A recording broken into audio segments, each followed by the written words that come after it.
नमस्कार दोस्तों, स्वागत है सभी का आपके अपने YouTube channel online study with DK में। और आज हम देखने वाले यहाँ पर सीटेट ऑनलाइन एग्जाम में पूछे गए विज्ञान के प्रश्न। आप लोगों के बहुत से कमेंट्स आ रहे थे कि सर विज्ञान, गणित और सामाजिक विज्ञान के क्वेश्चन भी लेके आइए। तो देखिए, क्वेश्चन हम लेकर आ रहे हैं और हमारी पूरी कोशिश रहेगी कि आपको लगभग सभी प्रकार के विषय से संबंधित क्वेश्चन उपलब्ध करवा दिए जाएंगे जब तक एग्जाम स्टार्ट ना हो तब तक। तो यहाँ पर हम बात करने वाले हैं आज के विज्ञान में पूछे गए यहाँ पर प्रश्न। देखिए, ये जो प्रश्न है विज्ञान के, ये पेपर सेकंड के लिए है और उसमें गणित विषय वाले यानी कि जिनका ग्रेजुएशन में सब्जेक्ट जो मैथ्स था और बायो था, उन लोगों के लिए ये क्वेश्चन है, क्योंकि यहाँ पर मैथ्स और साइंस दोनों ही विषय उन दोनों के लिए जरूरी होते हैं। तो आज की इस वीडियो में हमने सिर्फ विज्ञान के क्वेश्चन शामिल किए हैं और गणित के वीडियो के लिए हम अलग से वीडियो देंगे उसके प्रश्नों के लिए, क्योंकि दोनों का मिश्रण यानी कि दोनों को एक साथ देखना बहुत लंबा टाइम इसमें हो जाता है। तो यहाँ पर आज हम सिर्फ विज्ञान के क्वेश्चन देखने वाले हैं और गणित के क्वेश्चन आपको जल्द ही मिल जाएंगे। चलिए बढ़ते हैं फर्स्ट क्वेश्चन की ओर। सबसे फर्स्ट क्वेश्चन यहाँ पर आता है। देखिए, एक पदार्थ है एम और यहाँ पर उस पदार्थ का नाम नहीं दे रखा है, केवल एम से उसको यहाँ पर प्रदर्शित किया गया है। एम को चम्मच में गर्म करके तुरंत एक गैस के मर्तबान में रख दिया जाता है और थोड़ी मात्रा में पानी मर्तबान में डाला गया है और घोल का नीले लिटमस पेपर से परीक्षण किया गया तो कागज का रंग लाल हो गया। तो यहाँ पर पदार्थ एम निम्न में से कौन सा हो सकता है? तो देखिए, यहाँ पर इस प्रकार का जब हमें प्रश्न मिलता है तो पूरे प्रश्न को यदि हम ध्यान से पढ़ते हैं तो यहाँ पर 2-3 क्रियाएं जो करवाई गई हैं उनको थोड़ा समझिएगा।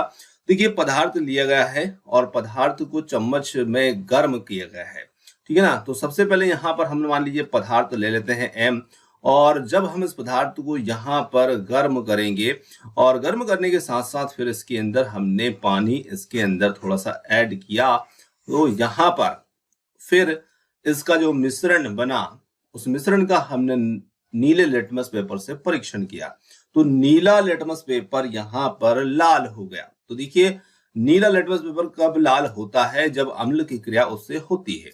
तो यहाँ पर पदार्थ एम कौन सा होगा? सोडियम है, एल्यूमिनियम है, मैग्नीशियम है या फिर है सल्फर? तो यहाँ पर पदार्थ जो हमारा रहेगा वो रहेगा ऑप्शन नंबर 4 सल्फर। अब देखिए, सल्फर क्यों रहेगा? तो जब हम सल्फर को गर्म करते हैं, इसे जलाते हैं, तो सल्फर जो है ये वायु की उपस्थिति में यानी कि ऑक्सीजन के साथ में क्रिया करके जल करके ये बनाता है SO2 गैस। और SO2 गैस जो होती है सल्फर डाइऑक्साइड इसे कहते हैं, और ये जब जल के साथ में मिश्रित होती है तो जल के साथ मिश्रित होकर के ये बनाते हैं H2SO3 यानी कि सल्फ्यूरस अम्ल। देखिए, यहाँ पर सल्फ्यूरस अम्ल जब बना और इस अम्ल का हमने नीले लिटमस पेपर के साथ में परीक्षण किया, ठीक है ना। मतलब इसको जब हमने सल्फ्यूरिक अम्ल जो बन रहा है यहाँ पर H2SO3, इसको हमने लिटमस के साथ में यहाँ पर परीक्षण किया। तो जब हमने इसको लिटमस के साथ में परीक्षण किया गया तो यहाँ पर हमारा जो लिटमस था जो कि नीला था पहले, और वो अब यहाँ पर लाल में बदल गया, यानी कि लाल लिटमस, उसका रंग लाल हो गया। तो देखिए, अम्ल की जब क्रिया लिटमस पेपर पर होती है तो अम्ल से नीला लिटमस जो होता है वो लाल हो जाता है। अब हमें ये ही पता कैसे चलेगा कि भाई यहाँ सल्फर ही हो सकता है, इसमें सोडियम, मैग्नीशियम, एल्यूमिनियम क्यों नहीं हो सकता? तो देखिए, जब हम सोडियम वगैरह, एल्यूमिनियम वगैरह, मैग्नीशियम वगैरह को जलाएंगे तो इनसे इनके ऑक्साइड बनेंगे और जल के साथ भी क्रिया करवाएंगे तो यहाँ पर फिर इनके हाइड्रोक्साइड बनेंगे। और हाइड्रोक्साइड जो रहते हैं वो क्षारी होते हैं, और क्षारी जो होते हैं वो लाल को नीला करने का काम करते हैं, परंतु यहाँ पर नीला लिटमस लाल हो रहा है। तो इसलिए हमें थोड़ा समझना होगा प्रश्न को और उसके विकल्प को देख करके कि यहाँ पर पदार्थ जो है वो सल्फर होगा। चलिए, बहुत ही अच्छा प्रश्न था। अगला प्रश्न यहाँ पर आता है, निम्नलिखित कथनों को पढ़िए। और यहाँ पर कथन है हमारे इस प्रकार से। पहला अभिकथन इसमें दिया है, सेल्यूलोज युक्त खाद्य पदार्थ मानवों के लिए रुक्षांश का अच्छा स्रोत है। कारण है, पाचन के दौरान सेल्यूलोज अवशोषित होकर रेशे में परिवर्तित हो जाता है। और कारण दूसरा R2 भी दिया है, सेल्यूलोज का पाचन करने वाले बैक्टीरिया सेल्यूलोज को रेशों में बदल देते हैं। अब क्या यहाँ पर हमारा जो उत्तर होगा वो ए सही है और R1 ए की सही व्याख्या करता है? ए सही है या R2 ए की सही व्याख्या करता है? ए गलत है और R1 सही है, ए गलत है और R2 सही है।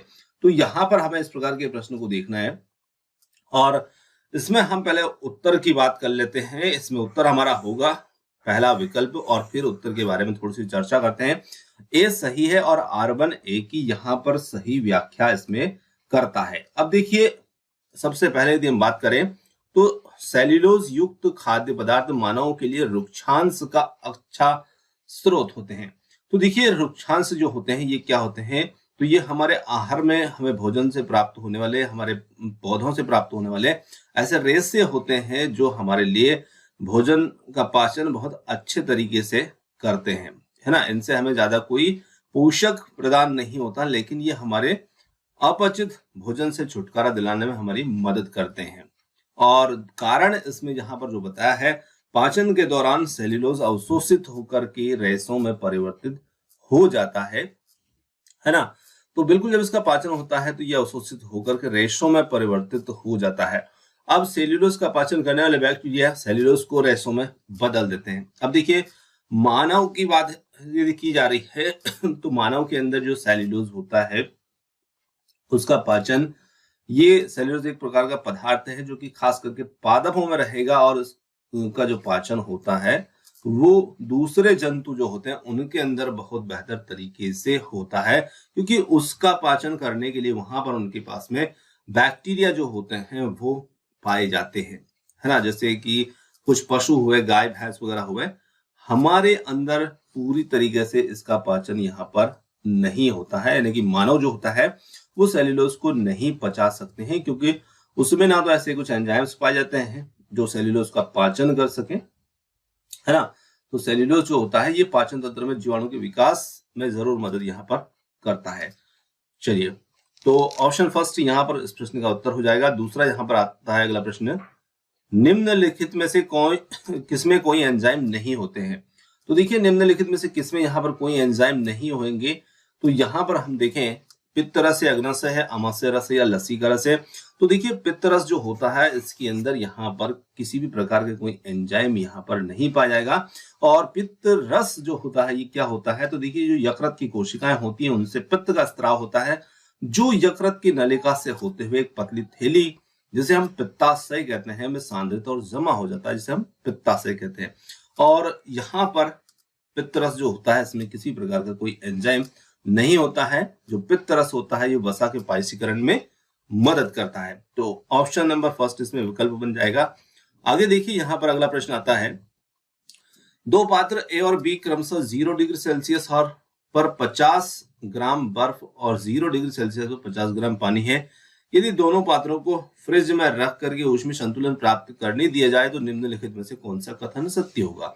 देखिए, ए और बी दो करके दो यहाँ पर पदार्थ लिए गए हैं और दोनों को 0 डिग्री सेंटीग्रेड पर हमने 50 ग्राम बर्फ और 0 डिग्री सेंटीग्रेड पर 50 ग्राम पानी लिया है। तो ए यहाँ पर जो है वो बर्फ है और बी यहाँ पर जो है वो पानी है।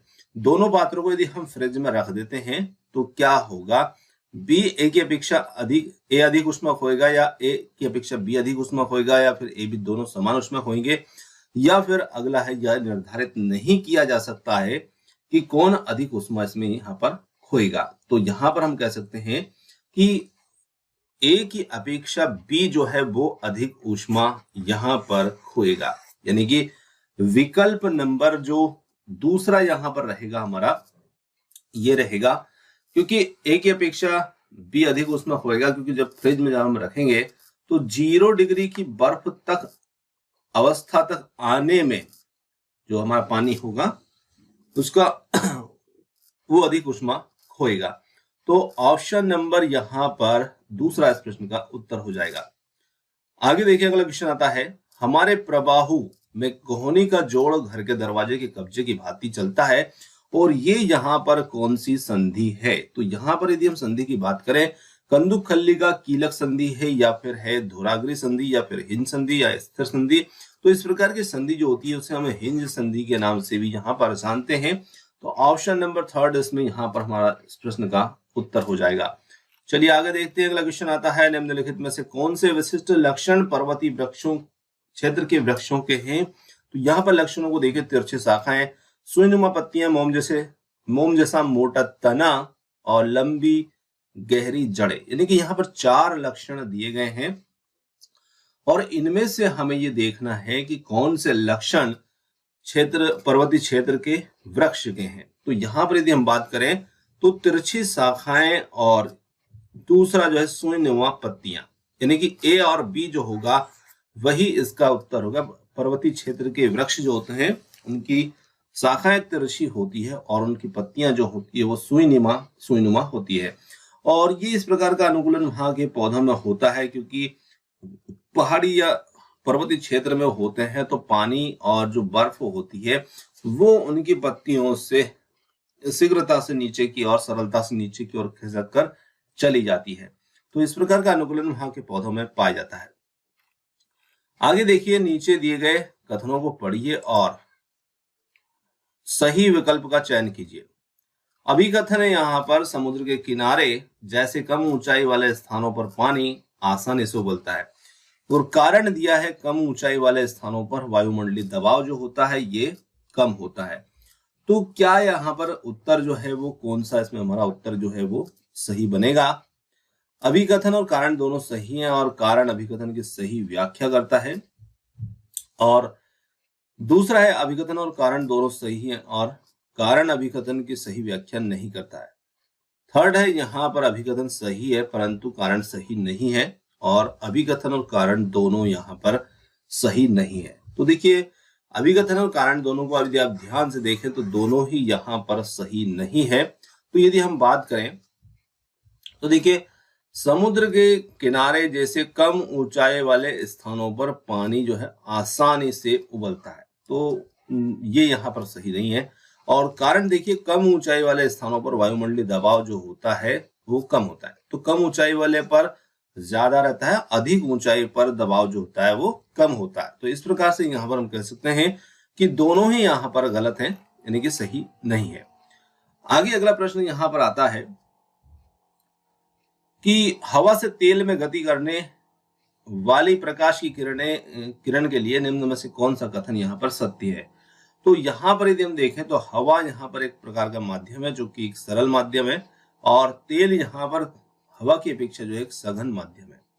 तो क्या होगा, तो हम थोड़ा से यहाँ पर यदि समझें तो जैसे मान लीजिए कि यहाँ पर माध्यम ऊपर जो है वो यहाँ पर वायु है और नीचे माध्यम जो है वो तेल है, और यहाँ से वायु से जब प्रकाश की किरण इस पर आपतित होती है यहाँ विलंब मान लेते हैं, तो ये माध्यम नीचे का जो है ये सघन है, और सघन माध्यम जब होता है तो प्रकाश किरण अभिलंब की ओर झुक जाती है, और विरल होता है तो दूर हट जाती है।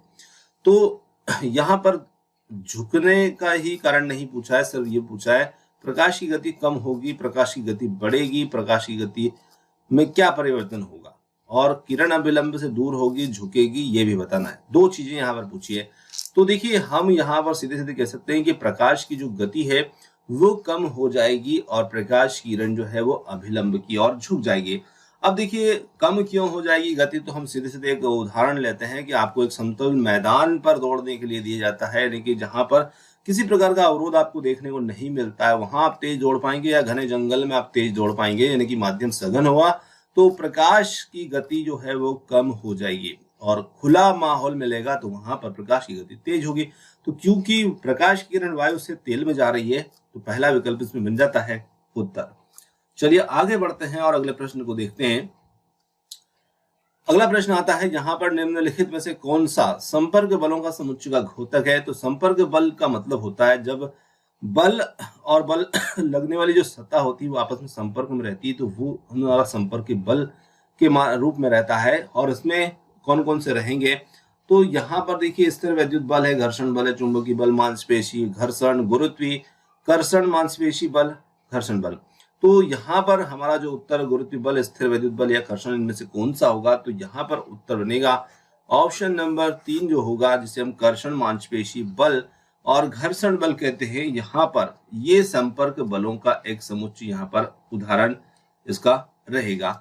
अब देखिए, यदि कर्षण बल को देखें तो कर्षण बल जो होता है क्या होता है, किसी तरल के अंदर गति करने वाली वस्तु पर सापेक्ष गति और के विपरीत दिशा में लगने वाला जो बल होता है उसको हम कहते हैं कर्षण बल। बाकी मांसपेशी बल है, आपकी मांसपेशियों के माध्यम से किसी भी वस्तु को आप रस्सी को पकड़ करके खींचते हैं, ये भी एक प्रकार का मांसपेशी बल है। घर्षण बल दो सतहों के बीच में होता है, घर्षण के कारण उनमें बल लगता है, यानी कि हम जमीन पर चलते हैं तो पैर और जमीन के बीच में भी घर्षण बल होता है ना। तो इसे यहाँ पर ये संपर्क बलों के उदाहरण है। आगे देखिए, एक चुंबक का टुकड़ा दो टुकड़ों में टूट गया है और दोनों टुकड़ों को पास लाया जाए तो क्या होगा। तो देखिए, जब एक चुंबक हम लेते हैं और चुंबक जो है वो कहीं से भी यदि हम टूट जाती है बीच में से, तो चुंबक की जो दो ध्रुव होते हैं N और S, और ये बीच में से यदि टूट जाता है तो हर टुकड़ा अपने आप में एक पूर्ण चुंबक बन जाता है, यानी कि उसमें भी दो ध्रुव जो होते हैं वो बन जाते हैं, है ना। और जिसमें जिधर N था उसके सामने यहाँ पर S बन गया, इस प्रकार से ये चुंबक बन जाएगा। अब ये दोनों टुकड़े एक दूसरे को प्रतिकर्षित करेंगे या आकर्षित करेंगे, क्या होगा। तो यहाँ पर हम कह सकते हैं कि ये दोनों टुकड़े जो हैं एक दूसरे को यहाँ पर यदि इस रूप में है तो ये आकर्षित करेंगे। दूसरा है यहाँ पर यदि ये अपोजिट रहेंगे, इनकी जो सिरे है सजाती वो एक जैसी और रहेंगे, तो यहाँ पर हम कह सकते हैं एस वाले सिरे रहेंगे तो ये यहाँ पर प्रतिकर्षित भी कर सकते हैं। तो देखिए, यहाँ पर हमारा जो उत्तर इसमें बन जाता है वो बन जाता है, क्योंकि इनमें आकर्षण भी हो सकता है, प्रतिकर्षण भी हो सकता है। तो यहाँ पर हम कह सकते हैं कि सीधे सीधे आकर्षित करेंगे या प्रतिकर्षित करेंगे, ये डिपेंड करेगा कि हमने उनके सिरों को कैसे रखा है। तो यहाँ पर ऑप्शन नंबर 3 जो होगा ये हमारा उत्तर होगा। आगे अगला प्रश्न हमारा काफी मजेदार प्रश्न है। कक्षा के एक प्रयोग के दौरान एक शिक्षक ने दो वस्तुओं को लेकर के उन्हें पानी में डुबो दिया और फिर उन्हें कमानीदार तुला के द्वारा प्रयोग करके पाठ्यांकों को निम्न प्रकार से शिक्षक ने रिकॉर्ड किया। अब यदि हम यहाँ पर देखें तो वायु में पत्थर का भार है, यानी कि हवा में पत्थर का वजन कितना है वो हमें दे रखा है 92। पानी में पत्थर का भार वो दे रखा है हमें x, यानी कि वो ज्ञात नहीं है। और विस्थापित तरल का भार, यानी कि उस पत्थर के द्वारा पानी में कितना भार हटाया गया वो दिया 16। और वस्तु पर लगने वाला उत्प्लावन बल ये हमें दे रखा है यहाँ पर। अब देखिए, यहाँ पर हमें इसके विकल्प आप देख सकते हैं, इस प्रकार से इसके विकल्प हैं। तो मैं यहाँ क्वेश्चन की मदद लूंगा, इसमें विकल्प को हम बाद में देख लेंगे। तो देखिए, यहाँ पर यदि हम बात करें तो आपको दो चीजें यहाँ पर अनुपस्थित है और ए और बी के रूप में दो अलग अलग वस्तु थी यहाँ पर। तो देखिए, यहाँ पर पत्थर का जो भार है वो हवा में है, यानी कि जब हम सामान्य कमरे वगैरह के अंदर उसको तोल रहे हैं तो उसका वजन न्यूटन में इतना आया।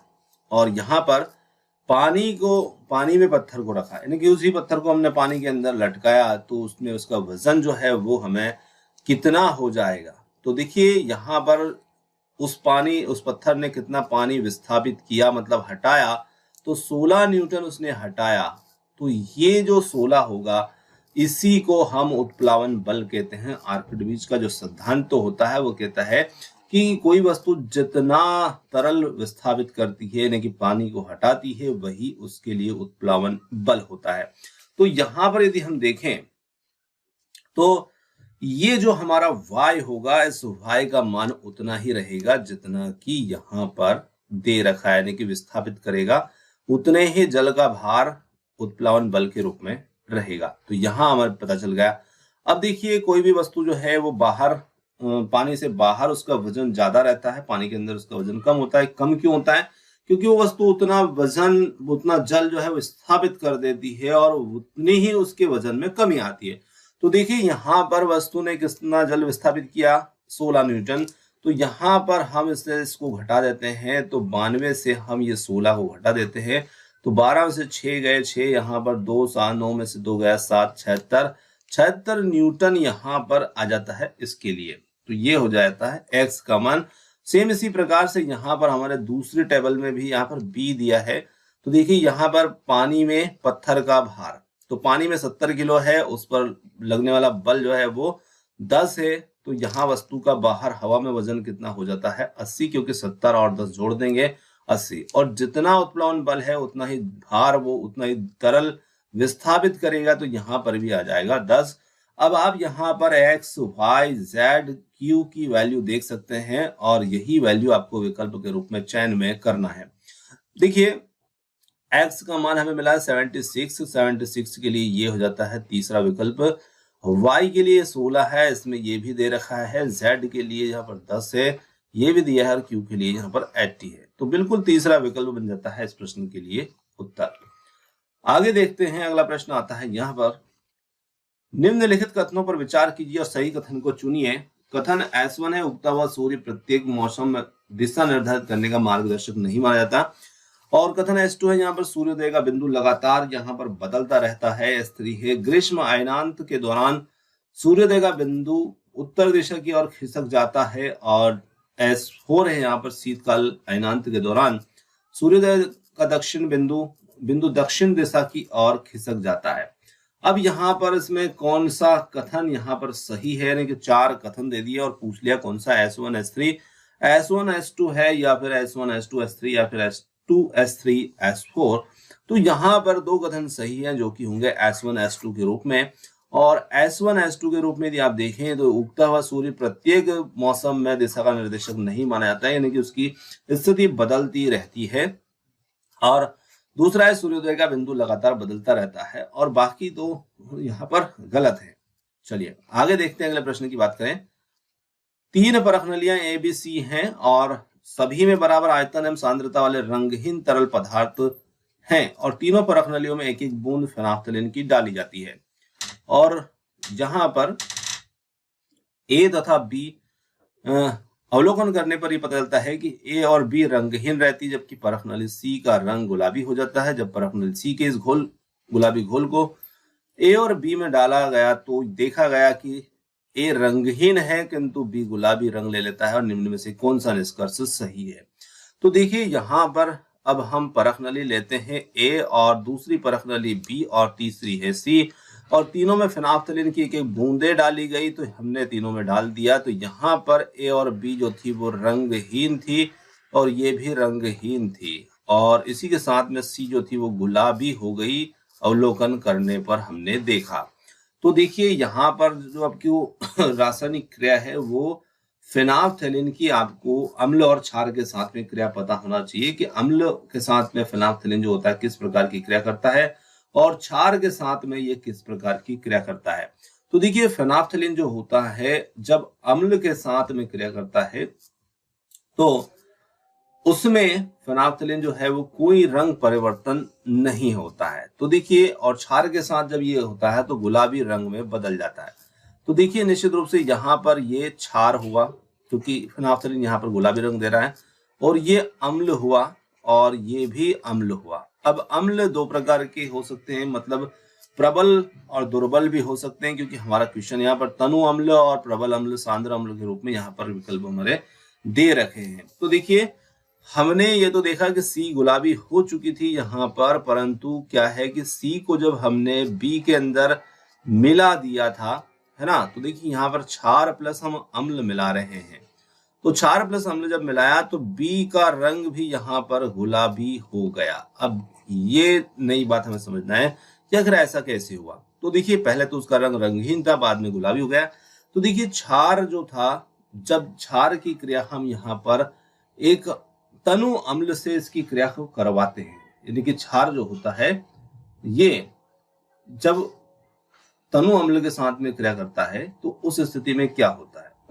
तो इनकी अलग अलग क्रियाएं होती है। जैसे हमने क्षार लिया, और यदि वो क्षार हमारा, मैं थोड़ी सी यहाँ पर लिख देता हूं, जैसे कि हमने प्रबल क्षार लिया और तनु अम्ल लिया, ठीक है ना, तो आपका जो मिश्रण इनका बनेगा, इनका जो घोल बनेगा वो किस प्रकार का बनेगा। तो निश्चित रूप से यहां पर जो घोल बनता है वो एक अम्लीय घोल बनेगा, ठीक है ना, सॉरी क्षारीय घोल बनेगा, अम्लीय नहीं, क्षारीय घोल बनेगा। ये हमारा क्षारीय घोल बनेगा जिसकी प्रबलता है, देखिए प्रबलता किसकी है, क्षार की। अम्ल कैसा है, तनु, तो घोल कैसा हो जाएगा, क्षारीय, और क्षार के साथ में फेनाफ्थलीन गुलाबी रंग देता है। तो इस प्रकार से B भी रंगीन हो गई थी। अब A रंगहीन ही रही, क्यों? क्योंकि यहाँ पर जो अम्ल था वो कैसा था, वो सांद्र अम्ल था, और सांद्र अम्ल के साथ में फेनाफ्थलीन जो होता है वो रंगहीन रहता है, तनु अम्ल के साथ में रंगहीन रहता है, और क्षार के साथ में ये गुलाबी रंग देता है। तो अब देखिए सांद्र अम्ल, तनु अम्ल, और यहाँ पर जो सी वाला है प्रबल क्षार। तो यहाँ पर उत्तर इस प्रश्न के लिए हमारा जो बनेगा वो इसमें बनेगा विकल्प नंबर 3, जो कि होगा ए सांद्र अम्ल है, बी तनु अम्ल है और सी सांद्र क्षार है। तो तीसरा विकल्प यहाँ पर बन जाएगा इस प्रश्न के लिए उत्तर। आगे देखते हैं निम्नलिखित में से कौन सा युग्म एसिड बेस इंडिकेटर यानी कि अम्ल क्षार के संकेत के रूप में उपयोग में लाया जाता है। काफी प्रश्न इस टॉपिक से बनते हैं अम्ल क्षार से। तो यहाँ पर यदि हम विकल्पों को देखें तो लाल बंद गोभी का पत्ता, हल्दी, तो आप 10th क्लास के साइंस में इन चीजों को देख चुके हैं, आपको ध्यान होगा। तो लाल बंद गोभी का पत्ता और हल्दी बेस इंडिकेटर यानी कि अम्ल क्षार संकेतक के रूप में उपयोग में लाए जाते हैं।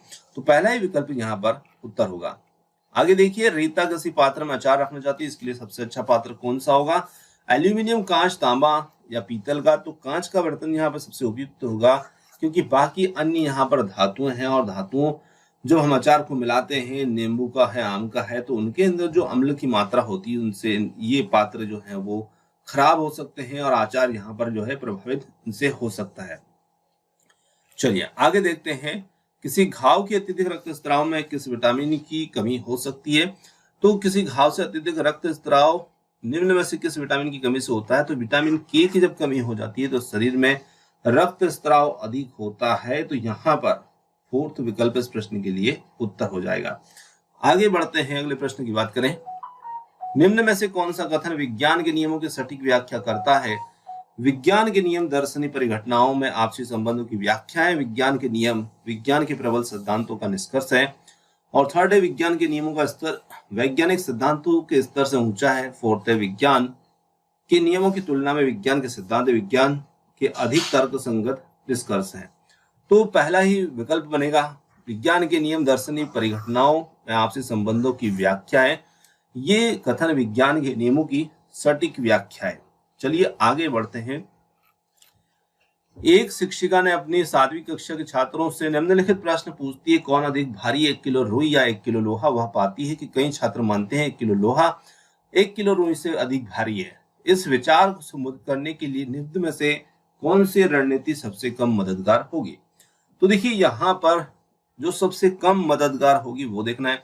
अब 7वीं कक्षा के बच्चे हैं, तो यहाँ पर पहला विकल्प कहता है कि घनत्व की संकल्पना की परिभाषा देना।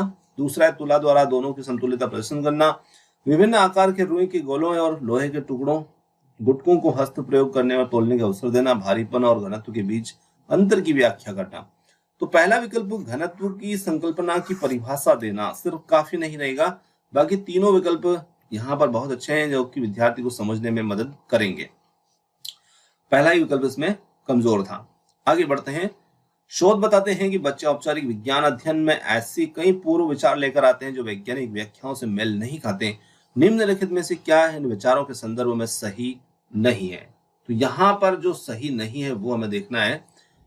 ये रोजमर्रा के अनुभवों के आधार पर बनते हैं, या आसानी से बदले जा सकते हैं और ये बच्चों के विद्यालय अधिगम पर प्रभाव डालते हैं, बस भी ये विचार रख सकते हैं।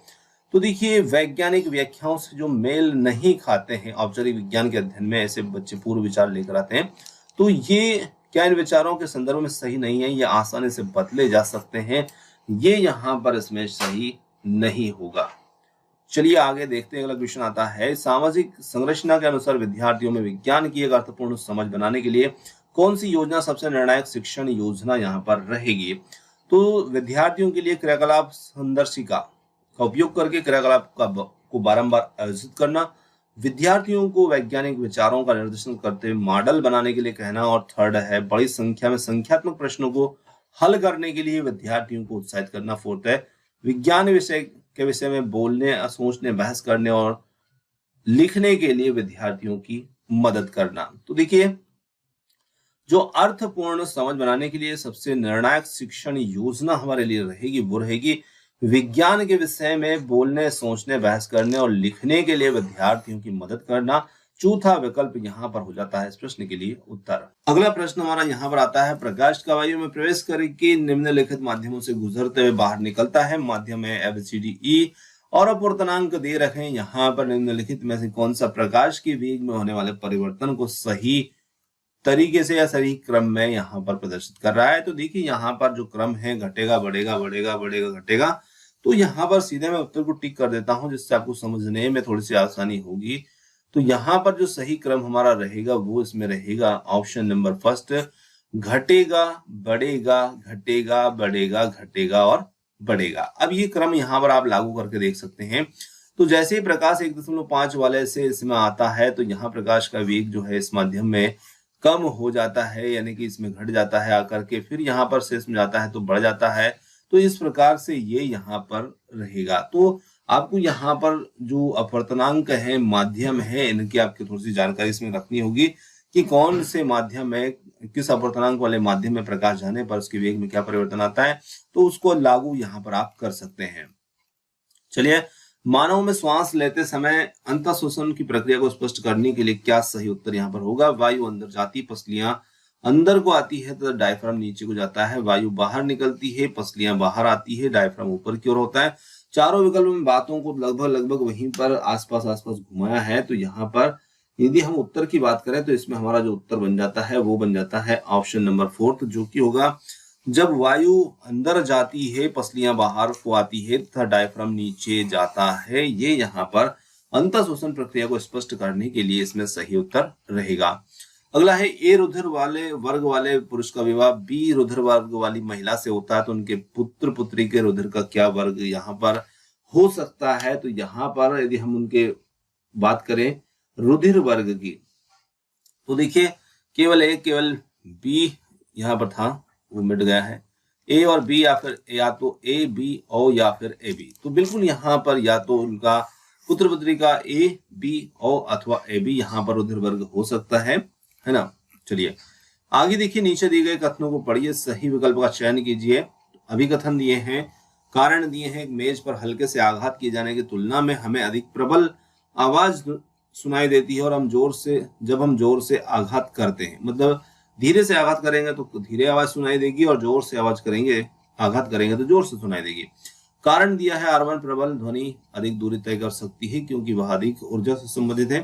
कारण R2 है, प्रबल ध्वनि की आवृत्ति धीमी ध्वनि से अधिक होती है। अब इसके लिए ये कारण यहाँ पर कौन कौन से सही है, गलत है, तो वही R1 2 सही है, R2 सही है, उसी प्रकार का क्रम फिर इसमें यहाँ पर से दोहराया गया है। तो चलिए देखें, केवल R1 सही है और ए की सही व्याख्या करता है। अब R1 को समझ लीजिए, अब केवल प्रबल ध्वनि अधिक दूरी तय कर सकती क्योंकि वह अधिक ऊर्जा से संबंधित है, दूसरा यहाँ पर गलत है ना, और R1 सही है और ए की सही व्याख्या भी वो करता है। चलिए आगे देखिए, विज्ञान के विद्यार्थियों के दृष्टिकोण विचारों का मूल्यांकन करने में निम्न में से क्या सबसे कम मददगार होगा?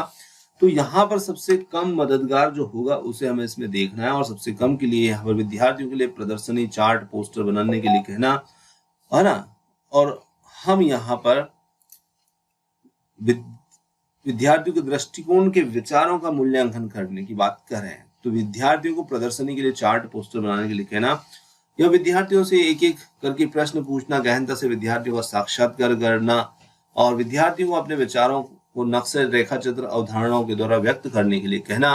तो देखिए, प्रदर्शनी के लिए चार्ट पोस्टर तैयार करने के लिए कहना, ये मूल्यांकन करने में सबसे कम मददगार रहेगा।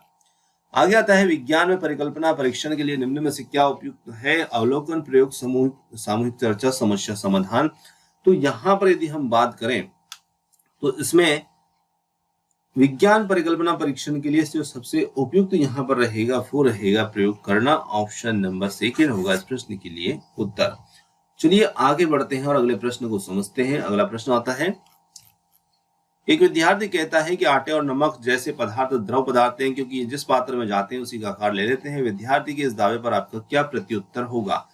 एक द्रव का पदार्थ का कोई निश्चित आकार नहीं होता और जिस पात्र में डाला जाता है उसी का आकार ले लेता है, इसीलिए नमक और आटा द्रव पदार्थ है। दूसरा है, ये ठोस है, चाहे आटे या नमक के कण छोटे हो, छोटे कणों की संपूर्ण मात्रा का कोई नियत आकार ना हो, लेकिन हर एकल कण होता है। तो यहाँ पर देखिए हमारा क्या उत्तर रहेगा विद्यार्थी के इस पर?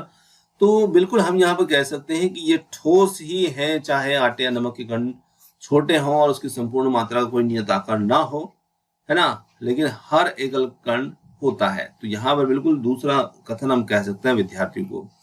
चलिए आगे देखते हैं अगला कथन। यहाँ पर आता है प्रश्न हमारा, निम्नलिखित में से कौन सी रणनीति प्रकाश की प्रकीर्णन की अवधारणा पर यहाँ पर स्पष्ट सार्थक स्पष्टीकरण प्रदान कर सकती है?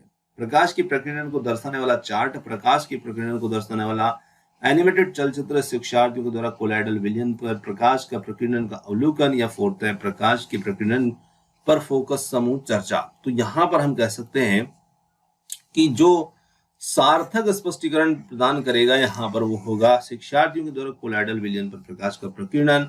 जब बच्चों को हम दिखाएंगे, प्रयोग के द्वारा समझा सकते हैं, तो निश्चित रूप से ये यहाँ पर एक सार्थक रणनीति हमारी रहेगी। आगे अगला प्रश्न आता है, निम्नलिखित में से कौन सा एक रचनावादी विज्ञान से कक्षाओं का लक्षण नहीं है? देखिए, लक्षण नहीं पूछा है और वो यहाँ पर क्या रहेगा, छात्र एक आंकिक प्रश्न को हल करने के लिए विभिन्न तरीकों पर चर्चा कर रहे हैं, शिक्षिका छात्रों के त्रुटिपूर्ण उत्तरों को अनदेखा कर रही है, क्षेत्रीय भ्रमण के दौरान शिक्षिका बच्चों की बातचीत को ध्यानपूर्वक सुन रही है, बच्चे अन्वेषण की योजना बना रहे हैं। तो यहाँ पर हम कह सकते हैं कि इसमें हमारा जो दूसरा विकल्प होगा, ये शिक्षिका छात्रों के त्रुटिपूर्ण उत्तरों को अनदेखा कर रही है, विज्ञान कक्षाओं का लक्षण ये नहीं रहेगा। आगे अगला क्वेश्चन आता है, राष्ट्रीय पाठ्यचर्या रूपरेखा 2005 के अनुसार निम्न में से कौन सा उच्च प्राथमिक स्तर की विज्ञान शिक्षा का उद्देश्य नहीं है? तो यहाँ पर कौन सा उद्देश्य नहीं रहेगा, सैद्धांतिक सिद्धांतों की खोज, सत्यापन के लिए योजनाबद्ध प्रयोग का उपकरण के तौर पर उपयोग, और सुपरिचित अनुभवों के आधार पर विज्ञान की अवधारणाओं से सीखना, सरल प्रौद्योगिकी इकाइयों मॉड्यूल हाथों के द्वारा तैयार करना, विज्ञान की अवधारणा को जानने के लिए क्रियाकलाप और प्रयोगों को करना। तो देखिए, हम बात उच्च प्राथमिक स्तर की कर रहे हैं और सिद्धांतों की खोज बच्चे यहाँ पर नहीं कर पाते हैं क्योंकि उनका स्तर अभी थोड़ा छोटा होता है। तो पहला ही विकल्प यहाँ पर हो जाता है उत्तर। दोस्तों, यहाँ पर आज के हमारे विज्ञान से संबंधित 30 अति महत्वपूर्ण प्रश्न समाप्त तो होते हैं। क्वेश्चन में थोड़ा सा समय ज्यादा लगता है क्योंकि बात यदि हम पूरी करते हैं तो और भी ज्यादा समय लगता है यदि हम हर प्रश्न के ऊपर बात करते, तो इसलिए थोड़ा सा जल्दबाजी में यहाँ पर आपको वीडियो दिया गया है ना, आपके समय का थोड़ा सा ध्यान रखते हुए। तो क्वेश्चन आपको कैसे लगे कमेंट्स करके जरूर बताइएगा। वीडियो पसंद आया तो वीडियो को लाइक शेयर, चैनल को सब्सक्राइब कीजिएगा, और आपने जो समय दिया उसके लिए बहुत बहुत धन्यवाद। Thanks for watching. मिलते हैं जल्दी ही एक और नए किसी वीडियो के साथ। धन्यवाद।